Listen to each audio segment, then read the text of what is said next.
Ruff is a no-kill shelter for canines. We house approximately 150 to 200 animals. We make sure that the animals have their shots, that they are neutered or spayed, that they have the proper diet, that they have their regular vet visits, and that they are safe and secure inside a home.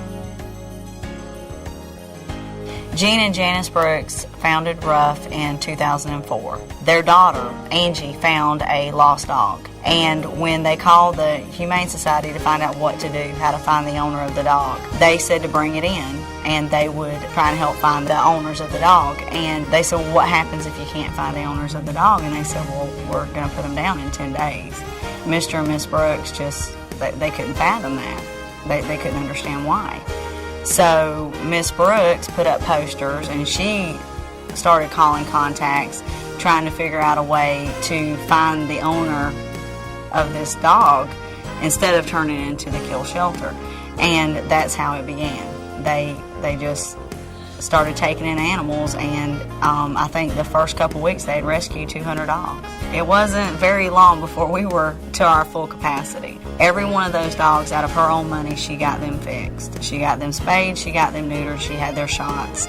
She made sure that they got their baths. She weighed them. She bought the medicine for them. Out of the $500,000 it cost per year to run Ruff, maybe 10% came from donations. The rest Mr. and Miss Brooks paid out of their own pocket. They spent approximately $200,000 remodeling this building for these dogs. We painted, we reconstructed this whole building. And we built kennels inside and made this office building into this really great kennel. So when you walk in the front, when you drive up and you see gates around the front, well, that's where our play area for our dogs. And we even got a baby pen out there for our puppies so that they can play and be outside. And then when you walk in the front, there's the office. We have about 4 people now in the office. They're the ones that actually make sure that these dogs are put into Pet Point.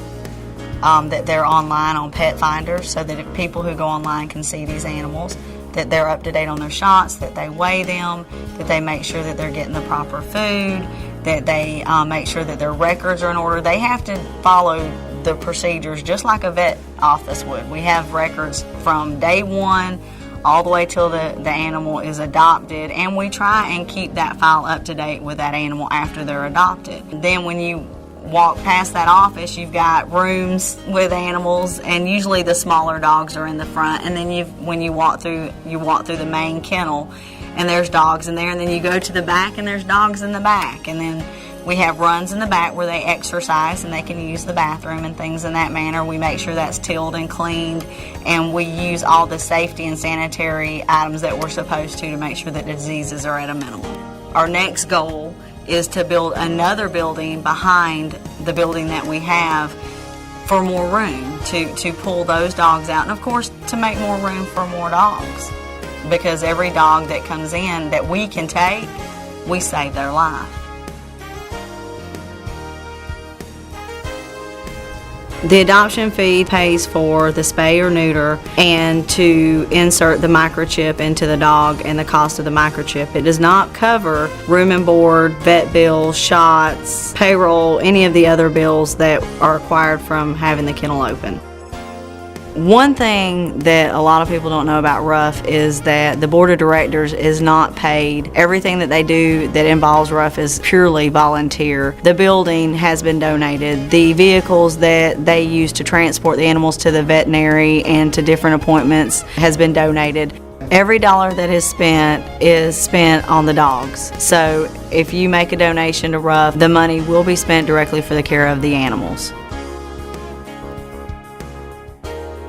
There are approximately, and I'm just guessing here, 200,000 different causes just in Florida that you can give your money to. We're in a small community, and there's very few no-kill shelters in this very small area. If you have a dog and you love that dog and that dog gets out, you need to really stop and ask yourself, where do you want that dog to go? Because in 10 days, that dog will more than likely, I'm going to say 80% chance here, that he is going to be put down if he's caught by a kill shelter. If you don't find that dog, you're going to lose that dog. And if you love that dog and that dog is part of your family, I pray to God that somebody at Ruff finds it. We will do everything in our power to find you and make sure that you're reunited with that animal. That's a huge, huge reason right there to say, you know what, I want to give a little bit. $5, $10, $100, whatever you're able to give. As a community and as a community leader, you have an obligation to help, because community leaders like you who's taken their own money and said, you know what, I have a cause and I believe in it. And you as a community leader should step up to the plate and say, you know what, I believe in it too. I have dogs, or I have somebody who had this problem or this problem, and I have the ability to get the word out. And that's all we're asking. If you don't want to give money, then give us a little bit of your time. And that's all we're asking for, a little bit of help. Our goal is to educate. Yes, we take in animals. Yes, we save their lives. Yes, we make sure they are properly cared for. And yes, we will do whatever it takes to find them a good home. But we want to educate you. We want to educate the community. We want to be here for a very long time. And Mr. and Miss Brooks, their fear is if something happened to them, Ruff would shut down completely. And those animals will go where? Where will they go? They want to make sure that this no-kill shelter is 100% sound financially on its own, so that if something happened to them, it would still go on. That's her goal.